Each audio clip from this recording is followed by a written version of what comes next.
Success may not have many letters, but in order to achieve it, one must overcome numerous obstacles and endure hardships as well as sleepless nights. And someone who, through unwavering commitment, strong passion, and perseverance, advances through the stages and becomes an inspiration, sets an example for others. But unfortunately, some success stories end up hitting hard tragedy. Hello guys, welcome to the channel. In this video today, we will talk about the tragic story of the kid who created Bugatti. But before we start, subscribe to the channel and ring the bell icon to get more videos like this. So let's take a look at his life and how it all began. Two boys were born to the famous furniture and jewelry designer Carlo Bugatti and Teresa Lorioli. Rembrandt, a highly eccentric and sensitive sculptor, and Ettore, the company's legendary founder. In the year 1881, Ettore Bugatti was born in Milan. When Ettore was just 9 years old, his father passed away, leaving his mother in charge of raising him. Early on, Bugatti showed a keen interest in engineering and design, and his mother supported him in developing his abilities, and the boy then made the decision to become an engineer. At the young age of 17, he created his first race car, which went on to win 8 of the 10 prizes at an international show in Milan in 1901. He received the T2 prize for the design of his car from the French Automobile Club as a result of his performance in the competition. He enrolled in the Brera Academy of Fine Arts, but quickly demonstrated a predilection for mechanics. He later quit the academy in 1898 and started working as a basic apprentice in a Milanese motorcycle factory. He then trained as a mechanic and improved the factory's motorized tricycles. He also competed in several races with these models, which he won thanks to the superior motor design and his own skill. Thus, his fame began to spread. He began working as an apprentice at Prinetti & Stucchi, a manufacturer of bicycles and tricycles, when he was just 17. He created his first automobile there, a motorized tricycle propelled by 2 de Dion engines.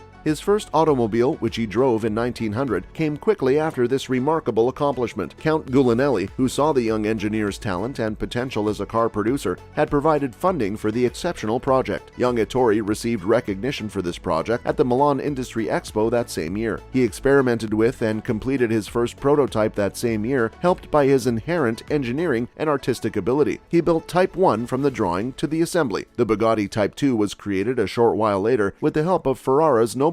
Ettore's success began with the Type 2. The car earned first place when it was displayed at the Milan Trade Fair in 1901. A German aristocrat who was a co-founder of the auto industry also saw it. He extended an invitation to Ettore to join him in Alsace, with the young engineer accepted. It should be mentioned Ettore was still a minor then. His vehicles were always works of art with exceptional performance. The design was novel at the time and unexpected to the common public. His own Type 13 was so opulent that the affluent society couldn't resist purchasing and flaunting it. Exclusiveness and refinement became associated with the Bugatti trademark. Ettore relocated to Germany in 1902 to start a career in the nation's expanding auto sector. The vehicle firm that bears Bugatti's name was founded in 1909. He fell in love with Barbara Giuseppina Mascherpa in 1907. Nevertheless, she soon had to change her last name to Bugatti and become his first wife. On September 1 of that same year, Ettore signed a multi-year contract with the German gas engine manufacturer Gasmotoren Fabrik Deutz in Cologne. He had to relocate once more for this work, but this time he had to move with his wife to Cologne-Mulheim. Ettore started creating an incredibly lightweight automobile in his basement, pursuing his goal of one day becoming a self-sufficient automaker. The French-German border was altered after World War I, causing Bugatti's business to operate in French-controlled territory. The name Bugatti quickly spread throughout the globe as a symbol of precision, automation, and superb artisanship in production. To compete with Rolls-Royce and Auto Union's Porsche brand, Bugatti produced luxury automobiles for the affluent and powerful. The Mulheim factory was first built as an aviation manufacturing facility, but Bugatti soon started making cars there as well. As soon as Bugatti established a factory in Levallois-Perret, the business prospered. However,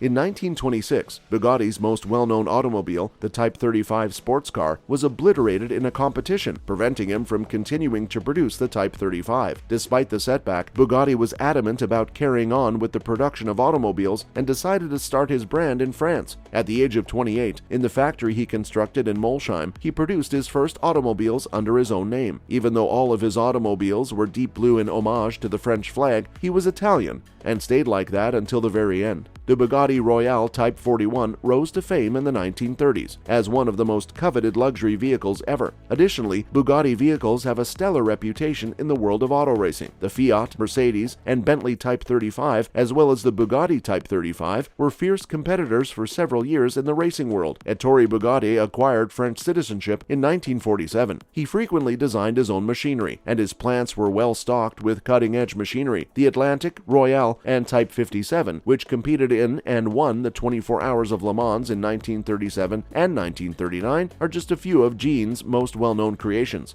The destruction of his factory in France at the end of World War II had a significant impact on him. He escaped to France as a designer for the Italian state despite having lost his lawsuit against the French state. Despite his deteriorating health, he persisted and acquired French citizenship, eventually taking possession of the land he was legally entitled to. And after that, the tragic phase started. The year 1936 marked the beginning of the end for Bugatti cars. In the wake of a nationwide strike that year, Molsheim manufacturing came to a complete end. Ettore left his son Jean in control of the Molsheim facility after experiencing significant employee dissatisfaction and mounting debt. The Bugatti manufacturing facilities were temporarily relocated to the city of Bordeaux as soon as World War II broke out. Ettore experienced the loss of two family members during the conflict. First was Jean, his son, who died on August 11, 1939, while testing a Type 57C. The Type 57C, also known as the Tank, had just won the 24 Hours of Le Mans and was obviously too fast for Jean, who was 30 years old. Soon after, Ettore's wife Barbara passed away as well. The Molsheim manufacturing facility was destroyed by the war, and Bugatti lost ownership of the land. During this time, Ettore wed Genevieve Marguerite Delsuze, his second wife, with whom he had a daughter and a son. While the war raged, he also had plans to design several never-to-be-built cars and construct a new plant in Paris at Levallois, but those plans were shattered before they even got off the ground. Even though Jean's brother Roland took over the Bugatti car company after the war, the vehicles he produced never kept up with the advancements in the industry, and it quickly went out of business. In the late summer of 1947, Bugatti passed away at the American Hospital in the Neuilly neighborhood of central Paris. Because of mental paralysis, he had been confined to his Rue Boissière apartment in Paris for several months. He was almost certainly unaware of the court decision that ordered the state to return to Bugatti his property in Alsace, which had been taken by the state during the ferocious post-liberation frenzy that his Italian ancestry had invited. Bugatti passed away just over 2 months later on August 21, 1947, without regaining consciousness. In the municipal cemetery in Dorlisheim, next to Molsheim in the Bas-Rhin departement of France, Bugatti was laid to rest in the family plot. His life, career, and legacy are all covered in a part of the Musée de la Chartreuse in Molsheim. That year, he had just attained French citizenship. His custom-built luxury car brand vanished until it was brought back to life by Volkswagen and an Italian attorney, along with the reconstruction of the former Molsheim facility. The exquisite automobiles Ettore created between the two world wars still exist today, and the brand's most recent incarnation under the Volkswagen umbrella carries on Ettore's history. That's it for the day, guys. I hope you enjoyed the video. If you have ever owned a Bugatti, let us know about the experience in the comments below. Also, subscribe to the channel and press the bell icon for more amazing business biographies. And we'll see you at the next one. Until then, peace. Until then.